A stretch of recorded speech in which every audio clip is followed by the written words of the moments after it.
过去中国的企业以到美国上市为荣，但未来不是这样了。宁德时代弃美赴港将成为未来的样板，到底是怎么回事呢？今天带你快来看。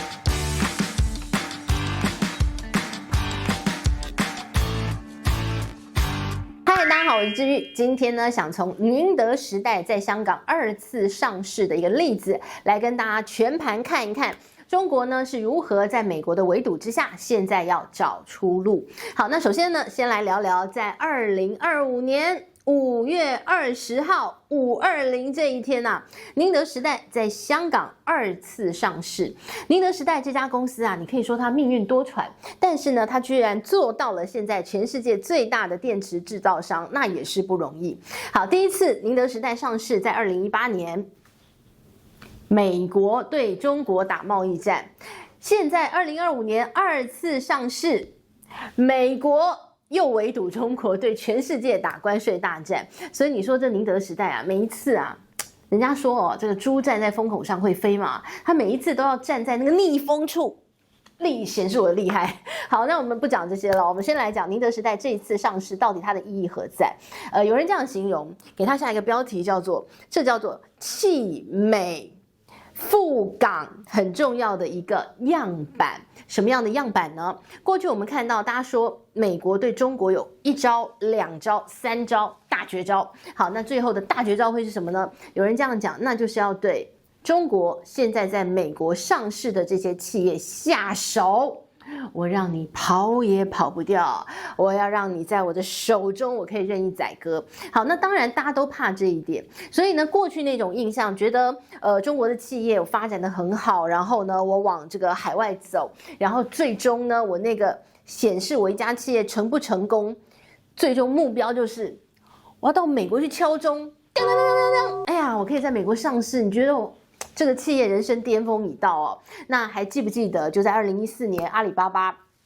美国敲钟，然后呢，哇，大家这个前簇拥他，然后你看到马云，哇，不可一世的，大家觉得天哪，那就是最成功的中国企业家，就是该那个样子。但是呢，我们来看曾几何时，现在不是那个样子了。如果你还跑到美国去敲钟，当当当当当，你敲下的可能是你企业的丧钟。好，于是呢，现在大家都在想，那我到底要怎么样？我的企业成功之道应该是什么？我企业要募资，要往海外走，我要用什么样的方式？于是乎，这一次的宁德时代，它很可能就是接下来我们看到的众多想要往海外发展、要募资的企业，它很好的示范。宁德时代它是这样募资的哦，它在这个2018年，它是在深圳的 A 股呢，这个1次上市，第1次 IPO。那这一回呢，我们看到它在募资，它到了港股来。那在港股呢，哇，大家对它非常寄予厚望，因为宁德时代是一家正在风口上要起飞的公司哦，即便是有美国在当中希望要打压它，但是现在你没有办法否认的，宁德时代还是全世界要做电池第一把交椅哦。好，那我们就来看到了宁德时代它的一个这个 IPO。在港股，它是超额认购，什么意思啊？150倍的超额认购，也就是呢，你想要买，你有钱不一定买得到，你要 lucky 才行。好，那当然呢，这一次的一个这个认购，这一次的 IPO 案应该是今年以来，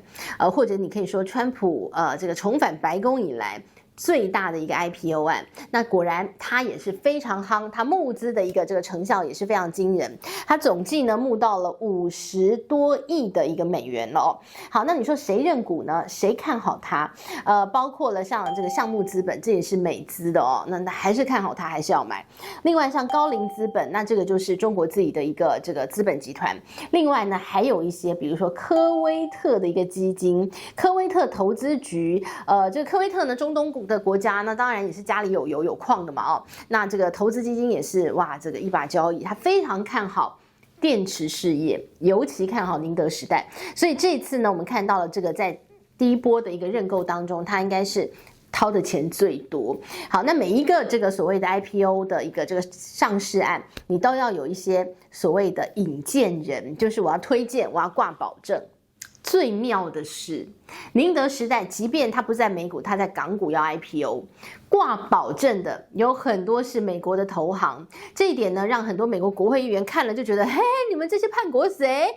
就跟你讲了，要跟这样的一个这个公司切八段，说这个是跟这个中国的一个这个国防部关系非常密切，军事工业很密切的一家公司，你还去帮他挂保证，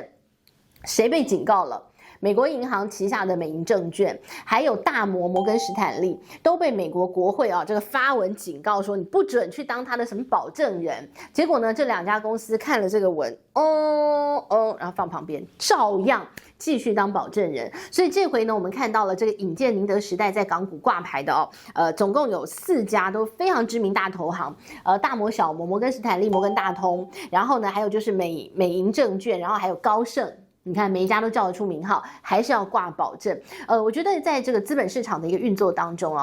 你当然政治力你可以影响到一部分，但是更多的时候，这些投行他要不要帮一家公司挂保证，那个是他的一个这个眼光问题。一家投行如果他的眼光，如果他明知道这家公司很棒，然后他就是要昧着良心，因为政治力介入，就说我觉得他不棒，我不要帮他保证，那你影响的是你这家投行以后的信誉哦。人家就会说你看错了吧，明明这家公司很好啊，他的客户会这样质问他，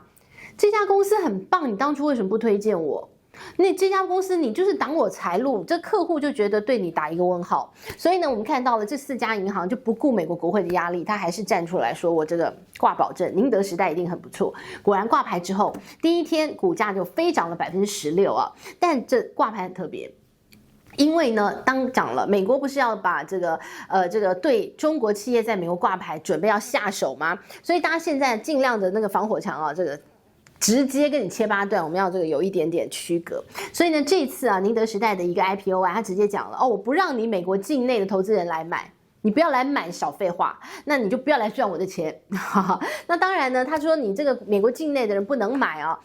还免除了一个麻烦，就是如果呢美国境内的人可以买的话，那美国呢他们的一个这个证监机构呢就会很啰嗦。要你交这个报告，交那个报告，你来给我证明你跟这个中国军方没有什么往来，就很麻烦嘛。所以呢，干脆算了，这个钱你别赚，我不给你赚，你就不要来买。但是呢，还是有很多美国的一些厂商私下他们说，他们就透过第三地，他们还是想要买宁德时代，想要搭上这个赚钱的发财列车。好，那当然呢，这是这次 IPO 案大家说它的样板叫做弃美赴港。然后继续的往海外扩张。好，那我们就来看宁德时代它近期的一些财报数字，为什么大家看好它？你从它的最新一季财报来看，其实它是有受到一些影响的，在这个中美之间的一个这个摩擦，感觉好像这个鸿沟越来越大的时候你会看到海外市场的确有降的幅度不大，但是呢，很奇妙的是，它的毛利率是在上升的。当然呢，这是宁德时代它的技术很好嘛，所以它最近出了一些比较高阶的一些电池。那高阶的电池当然它的一个售价比较贵，所以呢它的毛利率就被拉升了。另外呢，我们就带您看到它也降低了一些成本，所以一来一往呢，就让它的毛利撑住了它的获利撑住了。但是呢，你不得不说要承认的是，海外市场的确开始慢慢往下走。那甚至呢，可能还会有隐忧是，美国要调查它，因为美国现在对于这些中国企业呢，可以在这个世界上的市场这个占鳌头地位的，它一家一家把你拉下来。好，我们来看它怎么对付宁德时代。它也在5月初，它出了一份报告，这份报告它是这样写的，他说中国的电池产业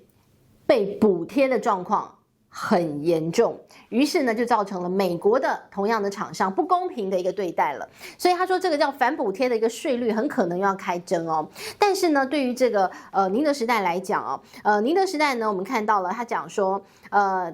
中国其实呢在电池这个领域当中可以说呢是独占鳌头嘛。那你电池原料的供应，比如说石墨，这个呢可以说这个中国它的一个占比非常高，比如说天然的石墨呢占将近60%，然后人造的石墨的占快要70%的一个比例都是中国做的。然后呢你说如果中国政府在当中补贴的话哦，那这个中国的一个电池厂商可以拿到比较便宜的一些材料，那做出来的东西当然它的竞争力比较高。那现在呢，这个美国就说了，哦，那我要课你税哦，你如果要这样的话，那我要课你税哦。但是呢，反倒是当初提出说，哎，你给我去调查，政府去调查的那些美国的电池制造商啊，就说，哎，不对，我只是要你调查这个补贴的问题，没有叫你课税耶。因为呢，如果你把这些中国的一些电池材料课税的话，到时候他买到更贵的原料，哎，那这跟本末倒置哎。但美国政府反正你也不知道他在想什么。好 ，anyway， 那现在呢，美国针对这个宁德时代还有中国的一些电池厂商被政府补贴的问题，现在很可能为了惩罚要反补贴税，会怎么实施，什么时候实施还不晓得。但商务部已经如此警告了，他说你再补贴，我就要这样对付你哦。好，那当然你这样对付他之后，会不会对宁德时代又是一个好消息，我们就不知道了哦。好，不过呢，这次的 IPO 啊，你说宁德时代缺钱吗？为什么他要到市场上去募资？宁德时代其实是一家很有钱的公司，它口袋之深，深不见底，可能深到不得了。好，那它钱很多，为什么还要募资呢？钱很多，但是它现在有更大的一个往外扩张的计划，它打算呢，在很多的国家都要开始扩张它的一个厂房，特别是欧洲国家。好，那我们来看到它现在这次的募资。90%他要到匈牙利去建厂，那匈牙利建厂之后呢，它将成为整个在欧洲地区最大的一个电池的一个生产基地。那它在这个匈牙利德布勒森这个地方要盖工厂。1期、2期、3期要盖很多，然后呢，其他他募资以来的1成左右就成为其他的营运的资金。好，那总共呢，目前看起来在匈牙利要投资的金额高达73亿的欧元哦，那是很大的投资。然后你就提到匈牙利，你就觉得很奇妙了，最近很多中国企业都到匈牙利去投资。匈牙利呢，可以说是在川普4月2号提出他的关税政策之后啊，强迫各个这个国家都要跟这个中国切八段嘛。但匈牙利是站出来，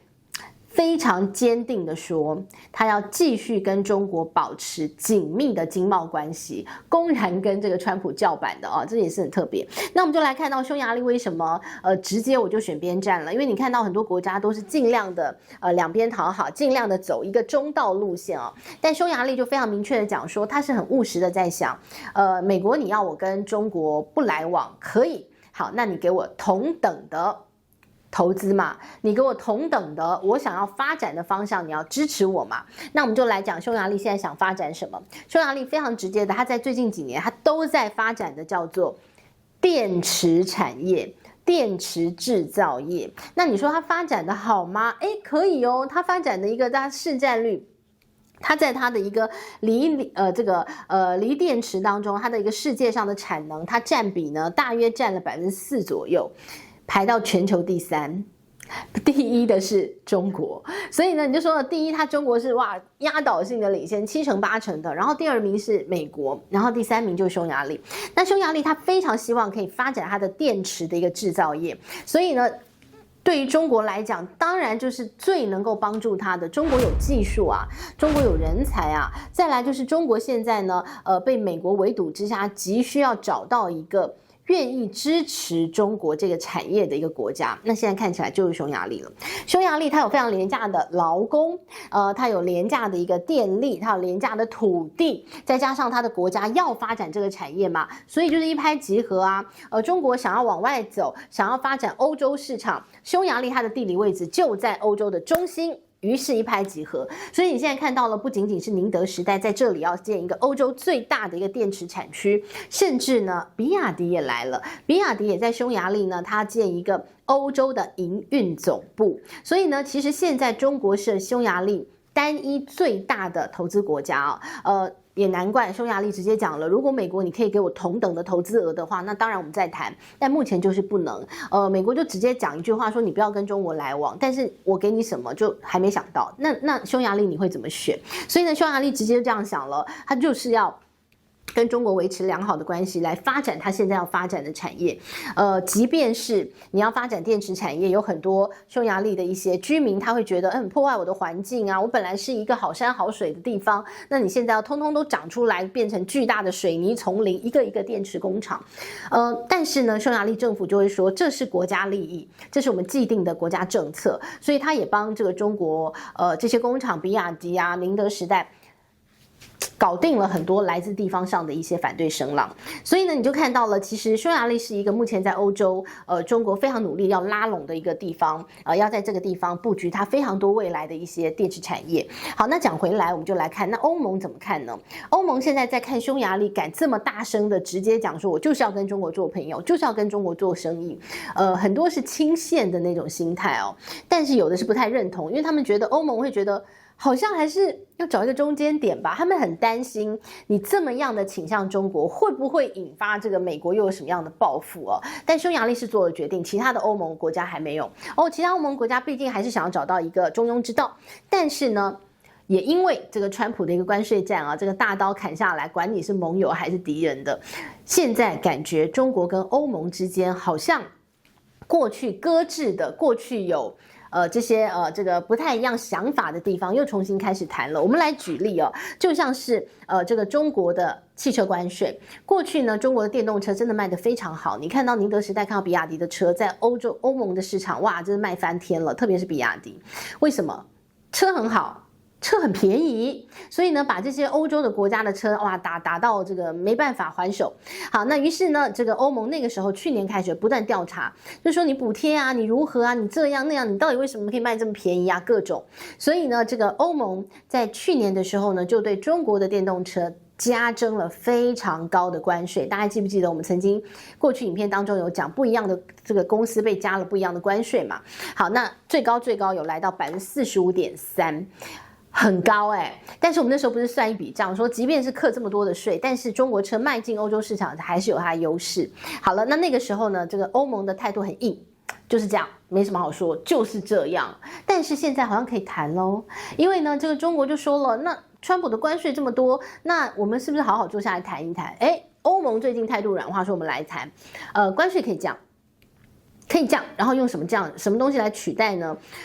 中国说，那我给你一个，你嫌我车太便宜嘛？那我车就定一个，我最低价是多少？我这个中国车卖进欧洲，我就是一定会在这个最低价以上卖，这样好不好？欧盟说好像可以哦，在一定的一个这个有一个最低价，然后你往上卖，那让欧洲的车也有一点竞争力。但其实啊，这样的想法对中国的车厂来讲是好事因为过去的一个定价方法是这个中国车，比如说像我们举例比亚迪用它的成本，然后加上我要赚的利润，然后卖进欧洲市场，然后欧洲人就觉得这么便宜嘛，对不对？然后但是你如果定一个最低价的话，你会让比亚迪赚更多钱哦，因为过去它的成本加利润可能还不到那个最低价哦。所以呢，这个欧洲人也蛮妙的，他们就是想买更贵的车，搞不懂在想什么。好，所以呢，我们看到了现在中国跟欧盟之间这个汽车关税开始重新谈咯，而且非常有几率的是谈到一个最低价，最低价现在可能是35000欧元。好，那这个最低价以上开始往上卖嘛，让这个欧洲车厂有一点竞争力哦。好，那再来呢，我们就来看到了，这个近来呢，在欧洲他们的一个这个电动车的一个销售量是在下滑的。那下滑呢，一个就是你买不到那么便宜的这个中国车了嘛，另一个就是充电站的一个这个安装没有那么样的迅速了。所以其实我们看到了在美国现在呢，对于全世界大打关税战的一个同时，反倒呢又让中国找到了一些机会，找到了一些其他国家愿意跟中国合作的机会。那你也看到了中国在想尽办法规避未来美国很可能的这个金融决断大绝招，对付在美上市的一些企业现在都已经未雨绸缪，在做一些安排了。未来我们可以看到的是很多事情回不去了，比如说呢，你看到是中美之间这个过去这个合作的一个合作无间的一个感觉回不去了。你看到了这个中国美国之间的金融之间，大家会觉得本来觉得那个钱无国界，对不对？哪边有钱哪边赚，那种感觉也回不去了。然后呢，现在都已经在朝脱钩的方向走。那中国呢，也开始慢慢的一点一滴的正在累积，离开美国市场之后，到底应该要怎么样继续经营下去？怎么样把其他的市场给经营起来？那当然咯，宁德时代只是第一个，未来可能我们会看到更多类似的中国企业做大了之后，它要募资到市场当中，它要往外扩张、往外走的时候，可能它的一个第二上市的一个选择都会是香港，亦或是其他的市场，不会再是美国了。像阿里巴巴、像腾讯那个时候的样子，那种到美国市场去敲钟的一个这个样子，我们可能已经不会再看到了。好，这是今天的内容，希望你喜欢了，我们下回见，拜拜。